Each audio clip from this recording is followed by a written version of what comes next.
सभी भाई लोगों को नमस्कार। मैं Ajit Yadav UPP legal team से। साथियों, आप लोग तरह तरह के ऑडियो मैसेज और ज्ञान का भंडार आप लोग सुन चुके होंगे। अच्छी बात है। थोड़ा कड़वा लगेगा, सबको कड़वा लगेगा और लगना भी चाहिए, क्योंकि कड़वा जब लगेगा तभी आप लोग सच्चाई आप लोग को समझ में भी आएगा। ज्ञान का भंडार चारों तरफ से बांटा जा रहा है। कहीं आवाज़ आ रही है तो कहीं जो है खत आ रहे हैं, कहीं संदेश आ रहे हैं तो कहीं फ़ोटो आ रहे हैं।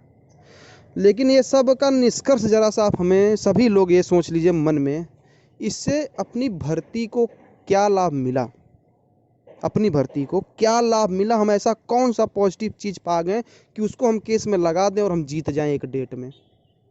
कोई भी आप अपने पूरे दिमाग से आप सभी लोग लगा लीजिएगा, ऑडियो वीडियो फोटो मैसेज, ज्ञान का भंडार पीडीएफ, नेतृत्व, प्रवचन, महायज्ञ, महाभारत, सब आप लोग सुन लिए होंगे। लेकिन उसका केस में हमें क्या मिला जिसको हम लगा दें और एक डेट में जीत जाएं। समझे आप लोग? अंग्रेज चले गए लेकिन अंग्रेज अपनी नीतियां छोड़ गए। यहाँ पर नीतियां यही थी कि फूट डालो और राज करो। आज तक अजीत यादव ने किसी को गलत नहीं बोला कि ये चीज़ ऐसे या हस्तक्षेप नहीं किया। लेकिन हमारी 18 भर्ती में बड़ा हस्तक्षेप होता है। लीडिंग केस है हमारा, कनेक्टेड है, बहस नहीं होगी। भैया काउंटर मंगा लिए, रिजॉइंडर लगवा लिए, बहस करा लिए, जजमेंट रिजर्व करा लिए। ये हो गया सिंगल बेंच। और इसके बाद भी नहीं पेट भरे तो 10:15 बजे सुबह जो बहस हुई थी उसमें जज साहब ने 2018 और 15 दोनों की योग्यता को सिद्ध कर दिया था और दोनों को उसका अस्तित्व बता दिया था। क्या है केस का अस्तित्व? नहीं समझ में आएगा तो बता दीजिएगा, दोबारा हम और खुल के बता देंगे इसको क्या था अस्तित्व 18 का और दूसरी का। ठीक है, 17 मार्च की बात कर रहा हूँ, बुधवार की। ठीक है, मज़ा आ गया होगा सबको, फूट डालो राज करो नीति वाला। लेकिन इससे केस में एक भी बिंदु का लाभ नहीं हुआ कि हम अपने केस में क्या लगा दें ऐसा कि हम जीत जाएं। समझे आप लोग? ये हो गया नेतागिरी और वर्चस्व की जो लड़ाई और दिखावा चल रहा है, पॉलिटिक्स का अड्डा बना हुआ है, ये उसका जवाब है। अब आ जाइए जो इस समय तमाशा चल रहा है। 24 तारीख की हियरिंग जो नहीं हुई, मैं उसको आगे बात करूंगा, क्यों नहीं हुई, क्या कारण था, क्या उसमें हुआ, उसको बताऊंगा। पहले जो अभी प्रवचन महायज्ञ जो चल रहा है, रामायण पाठ और जो भी ये सब चल रहा है, इस सबको आप लोग सुन लीजिए। ग्रुपों में तो बहुत नेतागिरी हो गई, ये ऐसे हो गया, वो ऐसे हो गया, कोई टीम में है कोई टीम में नहीं है। लेकिन ये असल सच्चाई ये भी जान लीजिए, वाहवाही के लिए पूरी टीम है और आलोचना के लिए सिर्फ अजीत यादव हैं। आलोचना के लिए सिर्फ अजीत यादव हैं, वाहवाही के लिए पूरी टीम है।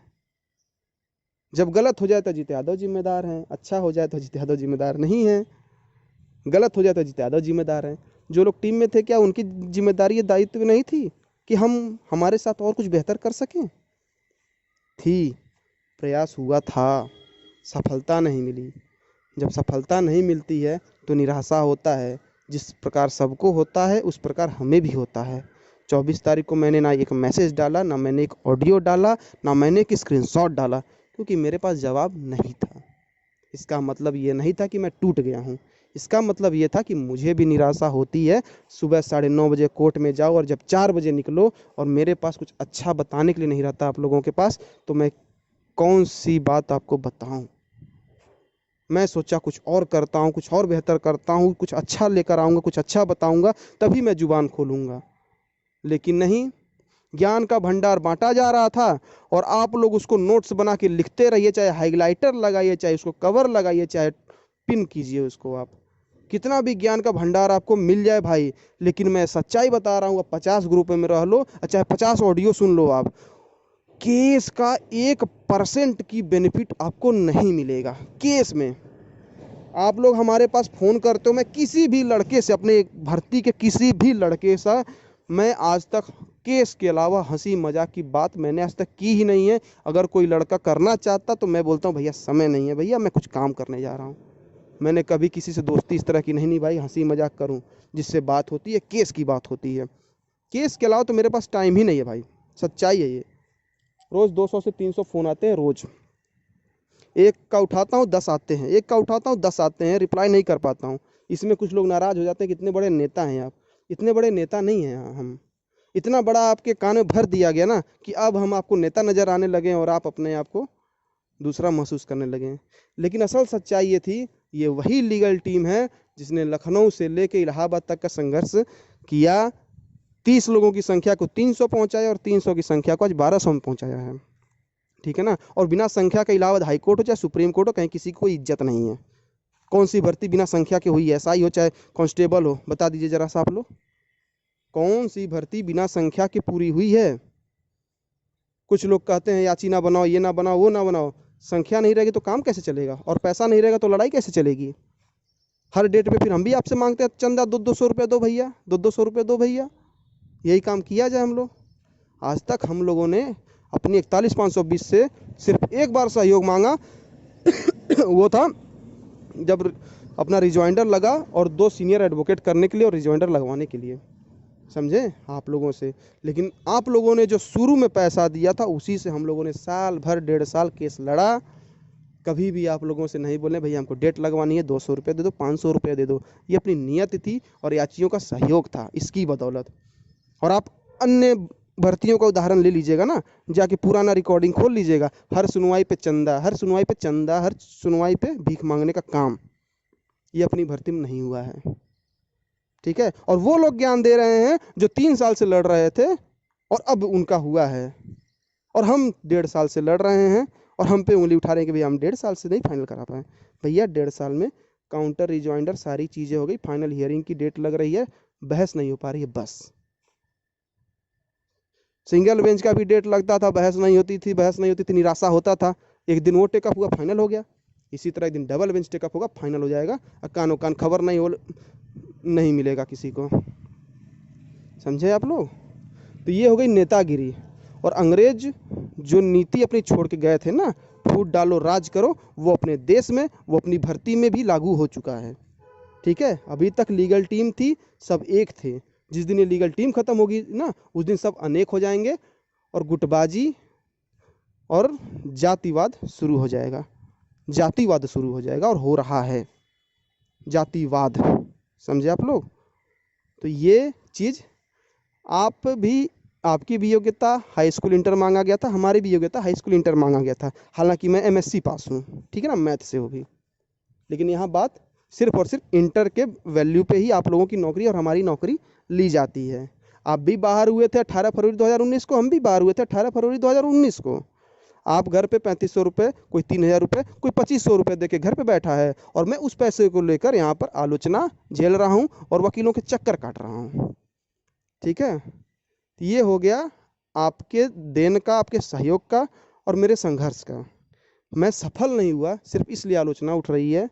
सफल हो जाता तो ये आलोचना नहीं आती। क्या मुझे नहीं कष्ट होता है जब शाम 4 बजे निकलता हूँ, मेरे पास जवाब नहीं होता है? अगर मैं अच्छा काम कर दूंगा तो मेरे पास एक फ़ोन नहीं आएगा, लेकिन अगर टेकअप नहीं हो पाया तो मेरे पास 1000 फ़ोन आते हैं। कारण यही है, कान भरा हो जाता है। ठीक है। 2 दिन ऑडियो मैं इसलिए नहीं डाल पाया, थोड़ा गला भी मेरा ख़राब था, अभी भी ख़राब ही है, ज़्यादा ख़राब हो गया था गला, आवाज़ नहीं सही थी, इसलिए मैं फ़ोन वगैरह भी नहीं उठाता था। जब किसी का ज़्यादा फ़ोन आता था तो मैं उठाता था। ठीक है। अब आ जाइए 24 तारीख की हियरिंग क्यों नहीं हो पाई। भैया सीरियल नंबर 69 था, 23 तारीख को कोर्ट के अंदर गए, तिकड़म लगाया गया। भैया अंदर कैसे, किससे किससे बात किया गया, किस सेक्शन में गए हम लोग, उसको बात आप छोड़ दीजिए, वो सब गोपनीय है। वहाँ पे जाने के बाद बहुत सी बातें दिन भर हुई, जो रास्ता निकालते बन रहा था। स्टेटस से छेड़छाड़ कराया गया, लिस्ट से छेड़छाड़ कराया गया। शाम को केस नॉट ऑन लिस्ट हो गया, रात में भी नॉट ऑन लिस्ट रहा। फिर रात में सीरियल नंबर 1 कराने में सफलता मिल गई और लिस्ट को भी संशोधन करा लिया गया। लेकिन फिर बाद में सुबह 9:45 बजे जब कोर्ट में घुसा गया तो हमारी उस छेड़छाड़ को कोर्ट में रिजेक्ट कर दिया गया कि नहीं, ये केस जो है कि नीचे ही रहेगा, ऊपर नहीं आ पाएगा। अब इसके पीछे का कारण जान लीजिए क्यों हमारे केस को नीचे रखा गया। जो मनोज मिश्रा जी जज हैं, इनका ये ऑर्डर है कि पहले स्पेशल अपील केसेज को ऊपर रखा जाएगा लिस्ट में उसके बाद स्पेशल अपील डिफेक्टिव को रखा जाएगा, स्पेशल अपील डिफेक्टिव के बाद रीट सी आएगा, रीट सी के बाद रीट ए आएगा, और अपना जो केस टाइप है वो रीट ए है। ठीक है, रीट ए। तो रीट ए के बाद जो है, रीट ए का नंबर सबसे लेट में आता है। तो जज साहब ने जब इस ऑर्डर को पास करके रखा है कि स्पेशल अपील केसेज ऊपर रहेंगे लिस्ट में, स्पेशल अपील के बाद डिफेक्टिव रहेंगे, डिफेक्टिव के बाद रीट सी रहेंगे, रीट सी के बाद रीट ए आएंगे। तो भाई अपना सीरियल नंबर स्वाभाविक सी बात है कम आएगा। हम छेड़छाड़ करा भी दे रहे हैं ना, तो अंदर जाके वो रिजेक्ट हो जा रहा है मामला। अब आ जाइए भैया, डेट लंबी क्यों लग गई। अगर ये आप लोग समझदार होंगे तो इस चीज़ को आप समझ लीजिएगा कि अपना सीरियल नंबर नीचे क्यों आ रहा है। जज साहब ने ऑर्डर पास किया है, स्पेशल अपील ऊपर रहेगा, स्पेशल अपील डिफेक्टिव उससे नीचे रहेगा, डिफेक्टिव के बाद रीट सी आएगा, रीट सी के बाद रीट ए आएगा। क्योंकि ये सारे प्रकरण, ये सारे मामले एक ही जज साहब के पास है, तो कैटेगरी तय कर दी है कि कौन सा केसेज को मैं पहले सुनूंगा। ठीक है ना। ये हो गया कि सुनवाई क्यों नहीं हो पाई, सीरियल नंबर छेड़छाड़ कराया गया, सफलता नहीं मिली। अब आ जाइए, डेट इतनी लंबी क्यों लगी। डेट इतनी लंबी इसलिए लग गई, 24 को अपनी सुनवाई थी, 25 और 26 को कोर्ट खुला था, और आज है 27 तारीख। आज 27 तारीख से लेके 4 अप्रैल तक कोर्ट बंद है। 4 अप्रैल तक मतलब सीधे 9 दिन लगातार कोर्ट बंद है। कोर्ट बंद है तो ये 4 तारीख तक तो लगनी नहीं थी। 4 तारीख के बाद अपना आता है 7 तारीख। 7 तारीख को है दिन बुधवार। बुधवार को ही अपना केस लगेगा तो ही टेकअप हो पाएगा, ये सच्चाई है। क्योंकि बाकी सभी दिनों सिर्फ और सिर्फ फ्रेश केसेस सुने जाते हैं, सिर्फ और सिर्फ फ्रेश केसेस। क्योंकि अब देखो, वकीलों की हड़ताल हो गई 15 दिन, कोर्ट जो है फ्री फंड में, अब 9 दिन कोर्ट बंद हो गया। तो ये जो कोर्ट बंद हो रहा है, नहीं चल रहा ना, इसके पीछे कितने केसेज बैकलॉग के हो रहे हैं। संख्या कोर्ट में केसेज की बढ़ जा रही है, नए केसेज की, और जब तक उसे निपटाया नहीं जाएगा ना, तब तक अनलिस्टेड चलेगा नहीं। तो अपनी कोशिश हमेशा रहती है कि बुधवार डेट लगे, और बुधवार ही डेट लगवाना था। 7 तारीख को इसलिए नहीं लग पाया क्योंकि 7 तारीख बहुत नज़दीक हो जा रहा था, नहीं जज साहब एग्री हुए उस पर। 7 तारीख बाद आता है 14 अप्रैल, दिन बुधवार। 14 अप्रैल को भी दिमाग में था, अपने वकीलों को बोले थे कि भैया 14 या 21 को लगवा लीजिएगा, जितना हो पाए जज साहब के सामने अपनी बात को रख दीजिएगा। अब हमारे वकीलों ने जज साहब के सामने क्या बात रखी, अभी मैं आगे बताऊँगा उसको। 14 तारीख को दिन बुधवार है, 14 अप्रैल को, उस दिन अपनी डेट नहीं लग पाई। अब इसके पीछे कारण जान लीजिए क्या है। 14 अप्रैल 2021 दिन बुधवार को अपनी डेट क्यों नहीं लगी। 14 अप्रैल को भैया अम्बेडकर जयंती है, कोर्ट बंद है। अब बताओ हम 14 अप्रैल को कैसे लगवाएं। ठीक है, 14 अप्रैल बुधवार हो गया, नहीं लग पाया, और सिर्फ बुधवार को ही अपना केस सुना जा सकता है, ये भी जान लीजिए। क्योंकि बाकी अन्य दिनों में सिर्फ फ्रेश सुने जाएंगे। फ्रेश का अनलिस्टेड चलना बहुत ही नामुमकिन के बराबर है वो। 14 अप्रैल के बाद अब 7 दिन और जोड़ लीजिए, उसमें आ जाता है 21 अप्रैल, दिन बुधवार। अब अपने वकीलों से बोले थे हम कि 21 अप्रैल को लगवा दीजिएगा, हो सके तो 21 अप्रैल को बुधवार के दिन लगवा लीजिएगा। जज साहब के सामने ये भी बात रखनी थी, हालांकि जज साहब नहीं सुने, उसको मैं आगे बताऊंगा आप लोगों को। 21 अप्रैल के लिए दिमाग में था, अब 21 अप्रैल को आ गया कि भैया उस दिन तो रामनवमी है, दिन बुधवार को। अब लीजिए 21 अप्रैल भी दिन बुधवार भी चला गया। अब ये बताइए, इसमें अजीत यादव का कहाँ क्या दोष है कि मैं अम्बेडकर जयंती 14 तारीख को लेते आ रहा हूँ और 21 तारीख को रामनवमी लेते आ रहा हूँ। इसमें मेरा दोष है कि अम्बेडकर जी को मैंने उस दिन उसी डेट पे, बताइए, समझ लीजिए बात को। अब इसमें मेरा दोष है, अजीत यादव का दोष है, लीगल टीम का दोष है इसमें। तो 14 अप्रैल को अम्बेडकर जयंती पड़ गया, 21 को रामनवमी पड़ गया। अब आ जाइए 28 तारीख को, 28 अप्रैल को दिन बुधवार। उस दिन जज साहब एग्री नहीं हुए और सीधे 5 मई डेट दे दिए। जब बुधवार को केसेस सुने जाएंगे तभी तो अपना डेट लगेगा, अन्य दिन डेट लगवाने का कोई मतलब नहीं है।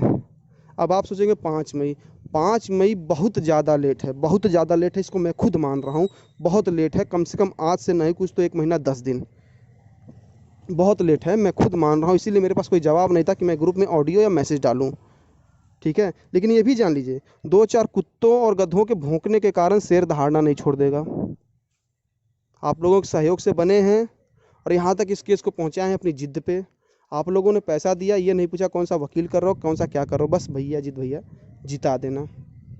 और आप लोगों की यही उम्मीद भी है कि अजीत यादव ही जिता पाएगा और किसी के बस के अलावा हाईकोर्ट में है भी नहीं। ठीक है, मैं चैलेंज नहीं कर रहा हूँ, लेकिन ये सच्चाई है कि अंततः आपको उम्मीद हमसे ही है और मेरा हौसला आप लोगों से ही है। मेरे पास फ़ोन आते हैं, कोई साथी रोता है, कोई परेशान रहता है, नाम नहीं लूँगा किसी का नाम सार्वजनिक नहीं करूँगा, लेकिन कोई भी इसलिए नहीं फ़ोन करता कि अजीत भाई अपने केस में ये चीज़ ऐड किया जाए, शायद इससे प्लस पॉइंट मिल जाए, अजीत भाई ये काम किया जाए, अपनी फाइल में ये चीज़ लगवाया जाए, इससे हम लोग जीत सकते हैं। इसके लिए नहीं कोई फ़ोन करेगा। अपनी भर्ती में गिने चुने सिर्फ 4 से 5 लोगों को ये जानकारी है कि केस में हम क्या लगा है या क्या करना है, A to Z सारी चीज़ें 4 से 5 लोगों तक सीमित है। लेकिन जब नेतागिरी शुरू होती है तो सब शुरू हो जाते हैं, क्योंकि वो समाज की विशुद्ध प्राणियों को देखे हुए हैं, इसलिए नेतागिरी में उनको मज़ा आता है। लेकिन केस की बारीकी को सिर्फ 4 से 5 लोग जानते हैं, और इसलिए हम और वो हमारे 4 लोग बुरे हैं आज। साथ रह के भी साथ नहीं रहते हैं, साथ नहीं रह के भी साथ रहते हैं वो, क्योंकि जानते हैं भैया केस की बात तो कोई करता नहीं, केस की बात तो हम ही लोग करते हैं। लोगों को मतलब परिणाम से है और हमें मतलब अपने मंजिल से है। कोई भी साथी इसलिए नहीं फ़ोन करता जीत भाई ये काम किया जाए, ये काम बेहतर तरीके से किया जा सकता है, चलिए 2 कदम हम चलते हैं, 2 कदम आप साथ चलिए, सफलता मिलेगी। इसके लिए नहीं फ़ोन आएगा, इसके लिए फ़ोन आएगा कि तुम्हारा पैर पकड़ के कैसे मैं पीछे खींच दूँ, ठीक है। और अंग्रेज़ चले गए, अंग्रेज़ अपनी नीति छोड़ गए। इसके पीछे का मतलब ये है, इलाहाबाद हाई कोर्ट में जब ये शिक्षा अधिनियम पास हुआ ना वकीलों के खिलाफ, कि यहाँ का प्रकरण जो है कि लखनऊ शिफ्ट किया जाएगा, यहाँ के वकीलों का रोजगार छीना गया और यहाँ के रोजगार को दे दिया गया लखनऊ खंडपीठ के वकीलों को। समझिएगा, बहुत बारीकी से चीज़ों को बता रहा हूँ इस चीज़ को। सरकार ने अधिनियम बनाया, शिक्षा अधिनियम को, कि लखनऊ इलाहाबाद हाई कोर्ट में जो केसेस सुने जा रहे हैं शिक्षा अधिनियम के, इनको शिफ्ट किया जा रहा है लखनऊ। मतलब इलाहाबाद के हाई कोर्ट के वकीलों का रोजगार छीन के लखनऊ के वकीलों को दिया जा रहा है, ठीक है ना। अब यहाँ पे इलाहाबाद हाई कोर्ट में वकील और वहाँ पे लखनऊ खंडपीठ के वकील, इलाहाबाद के वकीलों का रोजगार गया और लखनऊ के वकीलों को रोजगार मिल गया, इधर से छीन के उधर किया गया। तो इसे सरकार ने फूट डालो राज करो की नीति के तहत इसको अपनाया। अब यहाँ धरने पर बैठ गए इलाहाबाद हाई कोर्ट के वकील कि हमारे अधिकार को छीना जा रहा है, और वहाँ पे लखनऊ खंडपीठ के वकील धरने पे बैठ गए कि भैया हमें जो अधिकार सरकार ने दिया उसके खिलाफ जो है कि सरकार हमें हमारे अधिकार को छीन रही है। अब सरकार वहाँ बीच में फंस गई, इलाहाबाद हाई कोर्ट के वकीलों को हमने अधिकार को छीन लिया, लखनऊ के दिए, अब सुने तो सुने किसकी। तो वहाँ खुद अधिवक्ता वकील लोग एक दूसरे के खिलाफ लड़ रहे हैं इस मामले में, Lucknow versus Allahabad high court. तो इसे कहते हैं फूट डालो राज करो की नीति। सरकार ने वकीलों को ही आपस में लड़ा दिया और वही चल रहा अपनी भर्ती का मामला। हमें आपको भी आपस में लड़ाया जा रहा है और मौज करें वो लोग, लेकिन अंततः केस को इससे 1% का बेनिफिट नहीं मिला। पिछले 2-4 दिनों से आप लोग एक्टिव होंगे सभी ग्रुप में, नेतागिरी की बात हो गई, वाहवाही की बात हो गई, लेकिन किसी ने ये नहीं बताया भाई ये काम किया जाए, ये चीज़ बेस्ट हो सकता है। केस की बात कोई नहीं किया। केस से संबंधित बात सिर्फ हम 4 से 5 लोग ही करते हैं और इंटरेस्टेड भी इतने लोग ही हैं, बाकी लोगों को सिर्फ नेतागिरी से मतलब है। कोई भी 2 कदम साथ चलने के लिए तैयार नहीं है। एक लड़के को मैंने फ़ोन किया, मुझे उसकी ज़रूरत थी इलाहाबाद हाई कोर्ट में, बोला भाई ट्रेन पकड़ के चले आओ। मैं बोला भैया मैं नहीं आ पाऊँगा, मुझे ये काम है, मुझे वो काम है, मेरे बगल में कोरोना हो गया है। अब बताओ, लोग आने से कतराते हैं, और गोरखपुर से इलाहाबाद की दूरी 320 किलोमीटर है। डेट लगी हो, चाहे डेट लगवानी हो, मुझे जाना पड़ता है, बिना आपको बताए जाता हूँ, बिना आपको बताए आता हूँ, क्योंकि ये मेरी जिम्मेदारी है, ये मेरा दायित्व है। मैं रोज़ फ़ोटो डाल के स्टेटस डाल के नहीं बता सकता कि मैं कब जा रहा हूँ, कब आ रहा हूँ, क्या खा रहा हूँ, क्या पी रहा हूँ, क्योंकि जब मेरे पास टाइम होता है तो मैं आराम कर लेता हूँ और बाकी समय मैं इसी बारे में सोचता हूँ भाई मैं कैसे इस चीज़ को और बेहतर करूँ। लेकिन इल्ज़ाम हम पे लगते हैं। कारण ये है कि उम्मीद भी हमसे है, और उम्मीद में पूरा खड़े उतरेंगे दोस्त मेरे, सभी लोगों को बता रहा हूँ। इल्ज़ाम तो लग गया, लेकिन कोई भी बेस्ट आइडिया नहीं बताया क्या कर सकते हैं, समझे आप लोग। और वही अधिवक्ताओं वाली फूट नीति को, अरे अंग्रेज़ों वाली फूट नीति को आप लोग समझ लीजिएगा, फूट डालो और राज करो, वही नीति अपनी भर्तियों में चल रहा है, वही नीति समझ लीजिएगा आप लोग। क्योंकि आप लोग 2-3 दिन से होंगे सभी ग्रुपों में, आप देख रहे होंगे केस का 1% का लाभ नहीं निकला। नेतागिरी तो हो गई, वाह वाह, अजीत गलत किया, ये गलत किया, वो ये किया, ये वो किया। मैं खुद किसी से कभी हंसी मजाक नहीं करता, केस के अलावा कोई बात नहीं करता, किसी से भी नहीं। जो लड़का हंसी मजाक करके मुझे व्हाट्सएप पे मैसेज करता हूँ, मैं उसका रिप्लाई तक नहीं करता हूँ, या कोई मुझ पे आरोप लगाता है या ऑडियो भेजता है, रिकॉर्डिंग भेजता है, फोटो भेजता है ना, मैं उसको सीन तक नहीं करता हूँ। केस की अगर कोई सवाल करता है तुरंत रिप्लाई दे देता हूँ, भाई केस में ये चीज़ नहीं हो सकता। शिक्षक भर्ती का कोई मामला आता है, उसको कोई मुझसे पूछता है तो उसमें मैं कुछ बताना उचित समझता हूँ, उसको बता देता हूँ। लेकिन अगर आरोप प्रत्यारोप का कोई सवाल आता है तो मैं उसका जवाब नहीं देता हूँ, क्योंकि अगर मैं उस पर ध्यान दूंगा तो मैं अपना काम नहीं कर पाऊँगा। अब जहाँ पे बात होनी चाहिए थी केस की कि केस को आगे कैसे बढ़ाया जाए, वहाँ बात हो रही है कौन सही कौन गलत। लो भैया, सिपाही तुम भी बन जाओगे, सिपाही हम भी बन जाएंगे, तुम भी अपने घर परिवार के साथ खुश, हम भी अपने घर परिवार के साथ, कल कोई पूछने नहीं आएगा। लेकिन अगर हार गए तो जिंदगी कितने लोगों की बर्बाद होगी, ये तो कोई नहीं समझ रहा है। काम नेतागिरी नहीं आएगा, काम ये नौकरी आएगी, भविष्य ये नौकरी है। नेता तो आते जाते रहेंगे, बनते बिगड़ते रहेंगे, कभी इधर कभी उधर होते रहेगा। मंजिल जब तक नहीं मिलेगी भैया, तब तक फूट डालो राज करो की नीति चलती रहेगी। हमने कभी किसी का विरोध नहीं किया, हमने कभी किसी को भी खिलाफ गलत मैसेज नहीं किया। हमें कोई छोड़ के चला गया उसके खिलाफ भी मैं प्यार से बोला हूँ, और हमारे साथ कोई है उसको भी मैं प्यार से बोला हूँ। ये होता है सम्मान। आप किसी से भी उतना ही विरोध करो कि उसके सामने फिर खड़ा होने लायक रहो, क्योंकि ये भर्ती है, कब किसके साथ खड़ा होना पड़े ये कोई नहीं जानता, और कब किसको किसकी मदद लेनी पड़ जाए ये कोई नहीं जानता, और कब किसको किसके पैरों में पड़ना पड़ जाए ये भी नहीं कोई जानता। समझे आप लोग?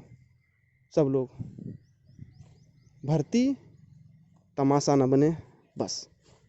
उदाहरण के तौर पे पुरानी भर्तियां हैं, 50 तरह के लीडर निकले, 50 रास्ते पर चले, आपस में लड़कट के रह गए, निष्कर्ष कुछ नहीं निकला। कोर्ट भी बोल दी भैया हम किसके पक्ष में ऑर्डर करें हमें नहीं पता, रिट डिसमिस। अपनी लीगल टीम की एक खासियत थी कि इलाहाबाद हाई कोर्ट में एक ही मामले पर केस आज तक हम लोगों ने डालने दिया, खाली सीट पे, सिंगल हो चाहे डबल हो। और जो इधर उधर रिजर्वेशन नॉर्मलाइजेशन पे गए उनका परिणाम आज तक कोई नहीं निकला है, चाहे क्वेश्चन का मैटर हो, किसी का कोई परिणाम नहीं निकला आज तक, ये जान लीजिए। चाहे 49 का हो चाहे 41 का हो, आज तक कभी भी हम लोग खाली सीटों के अलावा किसी अन्य मुद्दों पर हम लोगों ने कभी भी इंटरेस्ट नहीं लिया, क्योंकि इससे ज़्यादा लोगों को नौकरी मिलेगी, और जो नियम है वही गलत है, उसी के तहत बात होनी चाहिए। कुछ लोग कहते हैं भैया इसके पहले नियम चैलेंज हुआ है। भैया नियम चैलेंज हुआ या नहीं हुआ, इसके पहले हम बाहर भी तो नहीं हुए थे, हम भी तो इसी में बाहर हुए। इसके पहले हम भी तो बाहर नहीं होते, जिस नियम से बाहर हुए उसी नियम को हम गलत ठहराएंगे, और हमारे पास संख्या है। कोर्ट में मुनीश्वरनाथ भंडारी जी ने 49 की रीट को जोड़ा, कनेक्ट किया 18,592 में। मनीष गोयल ने विरोध किया कि नहीं नहीं कनेक्ट ना कीजिए। क्यों मनीष गोयल विरोध कर रहे थे? क्योंकि वो जान रहे थे 18,592 क्या है। ठीक है, मुनीश्वरनाथ भंडारी ने कहा कि जितने भी इस तरह के मैटर सबको आप इस कोर्ट में पेश करिए। हमारे वकीलों ने सबकी सूची दे दी तुरंत। प्रशांत भैया ने हमको मैसेज किया, इस तरह के जितने भी मामले चल रहे हैं इलाहाबाद हाई कोर्ट में सबकी लिस्ट आप हमें दीजिए तुरंत। और तुरंत 2015 की लिस्ट, 18 की, 18B की, सबकी लिस्ट मैंने फॉरवर्ड किया। सभी रीटों के बेंच को मैंने अपने अंडर बुलवा लिया कि सबको एक साथ डिसाइड किया जाए, और सब लोग एक साथ मिलकर लड़ लेंगे तो हम लोग की जीत एक ऐतिहासिक होगी। क्योंकि एक नियम से भर्ती प्रभावित हैं 3, लेकिन अब सोचेंगे लोग कि भैया 49 से तुम्हें लाभ रहा होगा, 41 के तुम लीडर हो, 15 से तुम्हारा क्या लेना देना। प्रभावित 2015 से हैं हम लोग, वहाँ मेरा कोई लाभ तो नहीं था। इल्ज़ाम इधर लग गया 18B में, 15 से क्या इल्ज़ाम लगा हमें, लेकिन वो भी रेट उसी में लेके चल रहे हैं, उसकी भी हमारे साथ डेट लग रही है। ओवरऑल मिलान करने के बाद का निष्कर्ष ये निकलता है, नियम हमें भर्ती में कभी भी किसी की भी मदद लेनी पड़ सकती है, तो कभी भी किसी से इतना मतभेद ना पालिए कि दोबारा कोई सामने खड़ा होने लायक ना रहे, और अपनी जुबानों पर कंट्रोल कीजिए। ठीक है, ये बात है। और डेट भैया 23 अप्रैल को भी लग सकती है, फ्राइडे का दिन है उस दिन, 23 अप्रैल को डबल बेंच की, और 5 मई को भी लगेगी, कन्फर्म है ये। 23 अप्रैल को कोशिश की जा रही है कि सीरियल नंबर कम आए, 23 अप्रैल को ध्यान दीजिएगा आप लोग। फ्राइडे का दिन है, शुक्रवार है, फ्रेश केसेस ज़्यादा रहेंगे उस दिन, क्योंकि उससे पहले कोई बुधवार मिल नहीं रहा है। 23 अप्रैल को डेट लगेगी अपनी डबल बेंच की, और 5 मई को भी लगेगी। 23 अप्रैल को शुक्रवार है, फ्रेश केसेस ज़्यादा रहेंगे, लेकिन कोशिश रहेगी कि अपना अनलिस्टेड में सीरियल नंबर कम आए। अगर बाय द वे अनलिस्टेड उठता है तो फिर जो कि अपना केस टेकअप हो जाए, और अगर कोर्ट पूरी बैठी 4 बजे तक तो शायद अपना टेकअप हो जाए। बाकी 5 मई को डेट लगी है, डेट लंबी लग गई है। अब जाने दीजिए भाई, निराशा हमें भी होती है, इससे ज़्यादा मेरा बोलना उचित नहीं है, लेकिन अंततः फिर ये समझ लीजिएगा, जो वकीलों वाला मैंने उदाहरण दिया है कि वकील इलाहाबाद हाई कोर्ट हो चाहे लखनऊ हो, दोनों को आपस में लड़ा दिया गया, और सरकार मौज देख रही थी कि भैया जो वकील भारी पड़ेगा उधर जाएगा ये नियम, और वही हाल हो रहा है अपनी भर्ती का। फूट डालो राज करो बस। ठीक है भैया, धन्यवाद। उम्मीद करते हैं कि आप लोग समझ गए होंगे पॉलिटिक्स से इस भर्ती का कुछ नहीं होने वाला है, और आज तक अजित यादव ने किसी के खिलाफ कभी बोला नहीं है, हमेशा मेरे खिलाफ बोला गया है, और जब मेरे खिलाफ ज़्यादा हुआ तब मैंने जवाब दिया है बस। लेकिन उसका भर्ती में आज तक कोई फ़ायदा नहीं हुआ, कोई भी फ़ायदा नहीं हुआ। मेरे ऊपर इल्ज़ाम लगे, चाहे मेरे ऊपर आरोप प्रत्यारोप कुछ भी हुआ हो, केस में उसका कोई भी लाभ आज तक नहीं मिला। ठीक है, और ना मिलेगा। केस को लाभ सही तरीके से बहस होने पे ही मिलेगा। इलाहाबाद हाई कोर्ट में आप आए हो, कोर्ट में समय हमेशा लगता है। कौन सी भर्ती इतनी जल्दी फाइनल हुई है भैया? शिक्षक भर्ती, कौन सी भर्ती यार? 15 वाले अभी तक लड़ रहे हैं, सिंगल बेंच से जाके अब क्लियर हुआ। 18 वाले भी सिंगल बेंच से अब क्लियर हुआ है। डबल बेंच भी 1-2 महीने में क्लियर हो ही जाएगा। 13 वाले जो है कि अब पासिंग आउट परेड हुआ है, सुप्रीम कोर्ट से जीत के आए हैं। तो कौन साल भर में जीत के ज्वाइन कर लिया भैया? हमारा अगर ये कोरोना ने समय बर्बाद नहीं किया होता तो आज हम लोग बहुत आगे होते, बहुत आगे होते। सुधीर अग्रवाल ही डिसाइड करके चले गए होते अप्रैल 2020 में। चलिए ठीक है भैया, धन्यवाद। समझदार होंगे आप लोग, समझ जाएंगे, नहीं तो फ़ोन करके परेशान करेंगे और बकचोदी के अलावा आप लोग कुछ नहीं कर पाएंगे। और निष्कर्ष इसका निकलेगा कुछ नहीं। केस में फ़ायदा होगा 1% का नहीं, समझ लीजिएगा आप लोग। क्योंकि अगर आप केस से संबंधित आप लोग फ़ोन कीजिएगा तो मैं आप लोगों से बात करूँगा। लेकिन अगर कोई नेतागिरी या फालतू पंत के लिए फ़ोन करेगा तो ऐसे लोगों का नंबर मेरे मोबाइल में ब्लैक लिस्ट में काफ़ी ज़्यादा हो चुका है। ऐसे लोगों का कोई निष्कर्ष, कोई उपाय, कोई इलाज, कोई जवाब नहीं मिलेगा। धन्यवाद।